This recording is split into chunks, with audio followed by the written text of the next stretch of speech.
Have you ever wondered how to trust the synchronicities or look for synchronicities in your life? Well, it's super easy when you realize that we are all interconnected.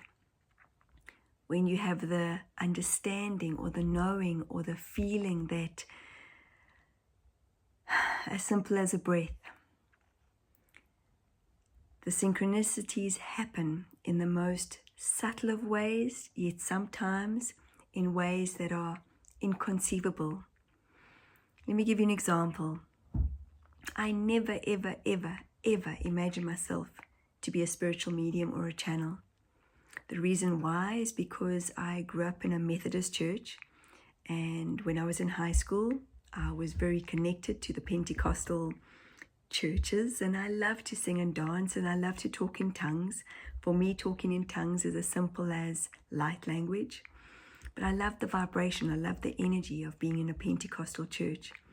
At the same time, being a medium was considered demonic, woo-woo. You're talking to the darker side of life.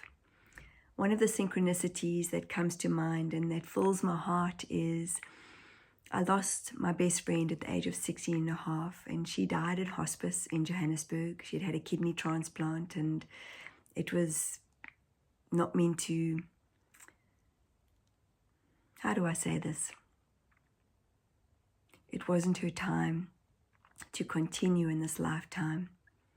And I took a pause because I wanted to be respectful to not only her spirit, but respectful to her parents and her brother.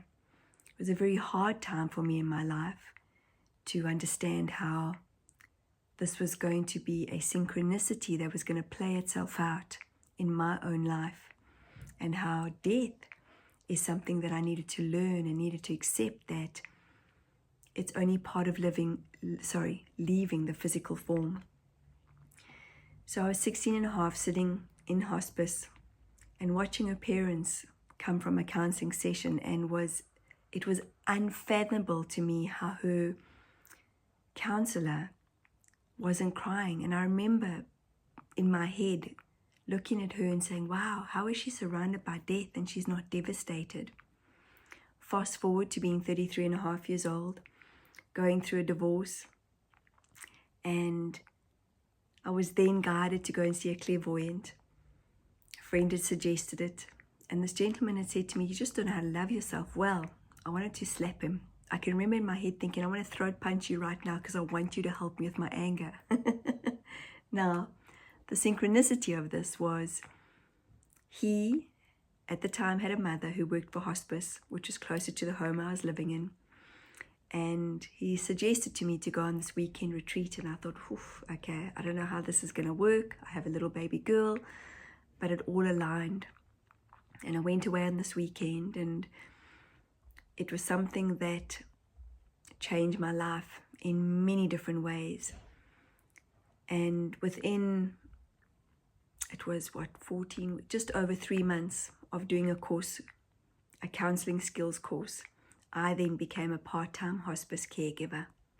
And I say it with a big smile on my face because unbeknownst to me, Spirit had my back when I was 16 and a half. Of course I was grieving, and I grieved her death for a very long time.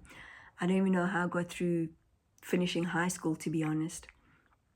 But here I am, as a spiritual medium that I am, and I will share stories with you as we go along on this journey of how Spirit kept delivering and kept aligning and kept bringing things to me that I was like amazed about.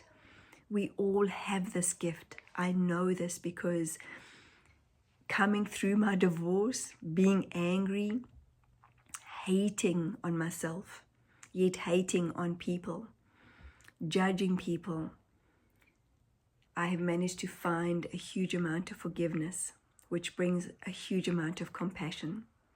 And I would be so honored to be able to walk this journey with you, because I was in my head. I was always confrontational, looking for a safe space, looking for humans, looking for people. Even in the church when I was 16 and a half, 17, I was always looking on the outside because that's what they tell you. And I was conforming.